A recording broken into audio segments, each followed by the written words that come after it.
সাধারণত একটা বড় ভূমিকম্প হলে সেটা থেকে আরও ভূমিকম্প সাধারণত সংঘটিত হয় সেই জায়গাটায়।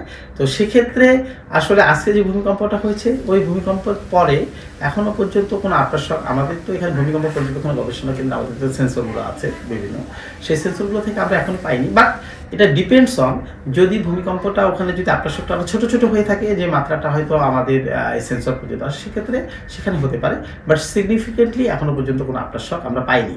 তবে আপনি যেটা বলতেছিলেন যে একটা বড় ভূমিকম্পের পরে আফটারশক হয়, হ্যাঁ, আমাদের 2004 সালে সুমাত্রাতে যে আর্থকোয়েকটা হয়েছিল, যেটা থেকে সুনামি হয়ে অনেক লোক মারা গিয়েছে, ওই ভূমিকম্পের পরে কিন্তু অনেকগুলো আফটারশক হয়েছে, হ্যাঁ, কয়েক হাজার আফটারশক হয়েছে।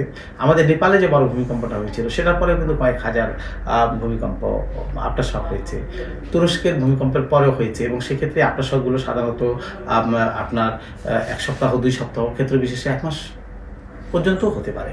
সো ভূমিকম্পের পরে একটা আফটারশক এটা হওয়ার সম্ভাবনা থাকে। বাট এখনও পর্যন্ত আমরা আজকে আমাদের যে ভূমিকম্পটা হয়েছে সেটা থেকে এখনও পর্যন্ত কোনো আফটারশক আমরা পাইনি। বাংলাদেশ বর্তমানে আমরা আছি ইন্ডিয়ান প্লেটে, হ্যাঁ, আমাদের যে বিশ্বের বড় বড় প্লেটগুলো আছে, আমাদের নর্থে যেটা আছে সেখানে আছে ইউরেশিয়ান প্লেট। এই ইন্ডিয়ান প্লেট এবং ইউরেশিয়ান প্লেট, এই দুইটা আসলে আমাদের নর্থে, আমাদের সিলেটের নর্থে মানে আসাম রিজিয়নে, ওই জায়গাটায় কিন্তু একটা আরেকটার উপর কোলাইড হয়েছে, হ্যাঁ, একটা আরেকটার উপর ভেতরে ঢুকে গিয়েছে। এছাড়া আমাদের পূর্ব দিকে আছে আপনার মায়ানমার সাবপ্লেট, আমাদের উত্তরে আছে ডাউকি ফল্ট, আমাদের মধুপুর ফল্ট, আমাদের সেগাইন ফল্ট।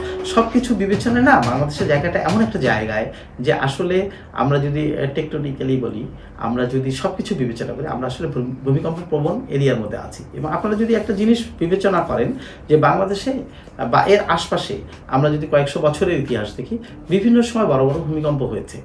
তো আসলে সব কিছু বিবেচনায় বাংলাদেশ ভূমিকম্প প্রবণ একটা অঞ্চলের মধ্যে আমরা আছি, এবং এই অঞ্চলে সাধারণত বিভিন্ন সময় ভূমিকম্প হয়।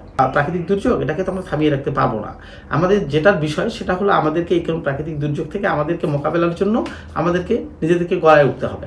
আমাদের যে স্থাপনা করব আমরা, বিল্ডিং বা স্ট্রাকচার, সেগুলোকে অবশ্যই আমাদের গভর্নমেন্ট প্রেসক্রাইব যে আমাদের বিল্ডিং কোড আছে, আমরা বিল্ডিং কোডগুলো মেনে করব। আমরা ভূমিকম্প সহনীয়ভাবে আমরা অবশ্যই স্থাপনাগুলোকে করব, এটা অবশ্যই আমি বলবো। এবং আরেকটা হলো যে ভূমিকম্প হওয়ার আগে এটা বিষয়, আরেকটা হলো ভূমিকম্প চলাকালীন সময় কিছু নির্দেশনা থাকে, ডিজাস্টার ম্যানেজমেন্ট এগুলো দিয়ে থাকে, আমরা সেই নির্দেশনাগুলো মেনে চলবো।